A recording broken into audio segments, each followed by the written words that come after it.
دوستو جیسا کہ آپ سب جانتے ہیں کہ 10 محرم الحرام 61 ہجری کو کربلا کے میدان میں جس حکومت کو حاصل کرنے کے لیے یزید پلید نے حضرت امام حسین کا خون بہایا تھا، یزید کی وہ حکومت بھی زیادہ دن تک نہ رہی اور 3 سال 7 مہینے بعد ہی یزید کی حکومت کا خاتمہ ہو گیا، یعنی 5 ربیع الاول 64 ہجری میں 39 سال کی عمر میں یزید مر کر جہنم کی طرف روانہ ہوا۔ یزید کی موت کیسے ہوئی اور کس نے یزید کو قتل کیا؟ ایسی دردناک موت شاید ہی کبھی کسی کی ہوئی ہو۔ یزید کی ایسی دردناک موت جسے سن کر آپ کے رونگٹے کھڑے ہو جائیں گے، یہی سب آج کی ویڈیو میں ہم جانیں گے۔ ویڈیو پسند آنے پر ویڈیو کو لائک، چینل کو سبسکرائب اور ویڈیو کو زیادہ سے زیادہ شیئر کریں۔ جیسا کہ ہم سب جانتے ہیں کہ یزید ایک بہت ہی عیاش اور ظالم انسان تھا۔ دھوکے سے حکومت حاصل کرنے کے بعد یزید نے حضرت امام حسین پر دباؤ بنانا چاہا کہ وہ یزید کی حکمرانی کو قبول کر لیں، نہیں تو انہیں قتل کر دیا جائے گا۔ کیونکہ حضرت امام حسین نواسۂ رسول تھے تو وہ ہرگز نہیں چاہتے تھے کہ ایک ایسے انسان کے حکم کو مانا جائے جو عیاشی کرتا ہو اور لوگوں پر ظلم کرتا ہو۔ لہٰذا حضرت امام حسین نے یزید کے حکم کو ماننے سے انکار کر دیا۔ یزید کو یہ ناگوار گزرا اور اس نے غصے میں آ کر حضرت امام حسین اور ان کے خاندان کو کربلا کے میدان میں شہید کر دیا۔ کربلا کی جنگ کے تقریباً 3 سال کے بعد ہی یزید کی ایسی موت ہوئی جس کا وہ حقدار تھا، کیونکہ یزید ایک بہت ہی ظالم بادشاہ تھا۔ لوگوں پر ظلم کرنا، شراب پینا اور زنا خوری اس کے لیے ایک عام بات تھی۔ بہت سی کتابوں میں اس کی موت کے الگ الگ قصے لکھے ہوئے ہیں، لیکن ایک بہت ہی مشہور قصہ ہے کہ روم کی ایک عیسائی لڑکی سے یزید محبت کرنے لگا تھا۔ دیکھنے میں وہ عیسائی لڑکی بہت ہی خوبصورت تھی۔ دوستو آپ کو بتاتے چلیں کہ یزید جس وقت بادشاہ بنا اس وقت اس کا ایک دوست ہوا کرتا تھا جس کا نام سرجون تھا۔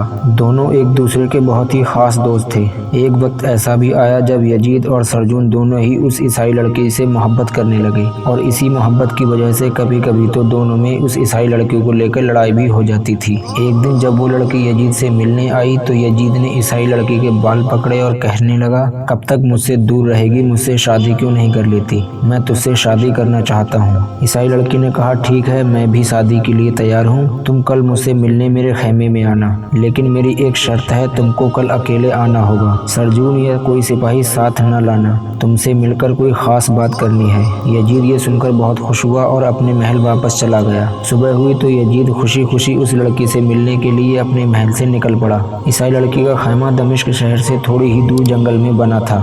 دوستو عیسائی لڑکی کا ارادہ یزید کو قتل کرنے کا تھا، اس لیے اس نے ایک تیز دھار والا خنجر اپنے کپڑوں میں چھپا لیا اور خیمے سے تھوڑی دور اس نے شراب کا انتظام کیا، کیونکہ یزید شراب کا بہت شوقین تھا۔ جب یزید اس کے خیمے میں آیا تو عیسائی لڑکی اس کو شراب پلانے اپنے ساتھ لے گئی۔ یزید اور وہ لڑکی دونوں ایک گھوڑے پر سوار ہو گئے۔ یزید نے گھوڑا اتنا دوڑایا کہ دونوں پسینے میں چور چور ہو گئے۔ پھر وہ لڑکی یزید کو شراب کے پاس لے گئی جہاں شراب سے بھرے ہوئے مٹکے رکھے تھے۔ گھوڑے سے اتر کر لڑکی نے یزید کو شراب پلانا شروع کر دیا۔ یزید شراب پیتا جاتا اور لڑکی سے پوچھتا، بتاؤ کون سی ضروری بات ہے، بتاؤ مجھ سے کب شادی کرو گی؟ پہلے تو لڑکی نے یزید کو اتنی شراب پلائی کہ اسے کچھ ہوش نہ رہا۔ نشے میں چور یزید نے جب لڑکی کی طرف ہاتھ بڑھایا تو لڑکی نے اسے دھکا مار کر نیچے گرا دیا۔ یزید شراب کے نشے میں اس قدر ڈوبا ہوا تھا کہ اسے کچھ سمجھ نہیں آیا۔ زمین پر پڑے یزید نے پینے کو پانی مانگا، لیکن اسے پانی کی ایک بوند بھی نصیب نہ ہوئی۔ دوستو ماہرین کا ماننا ہے کہ پسینہ آنے کے بعد اگر شراب پلائی جائے تو پانی پینے کی پیاس اور بڑھ جاتی ہے۔ یزید پانی کی چاہت میں ایسے ہی تڑپتا رہا۔ پھر عیسائی لڑکی نے یزید کے منہ پر پیر رکھا اور کہا، جو اپنے نبی کے نواسوں کا نہ ہوا وہ میرا کیا ہوگا؟ اتنا کہہ کر اس نے خنجر نکالا اور یزید کا گلا کاٹ دیا۔ یزید کو مارنے کے بعد لڑکی وہاں سے چلی گئی۔ اس کی لاش 5 دن تک ایسے ہی پڑی رہی۔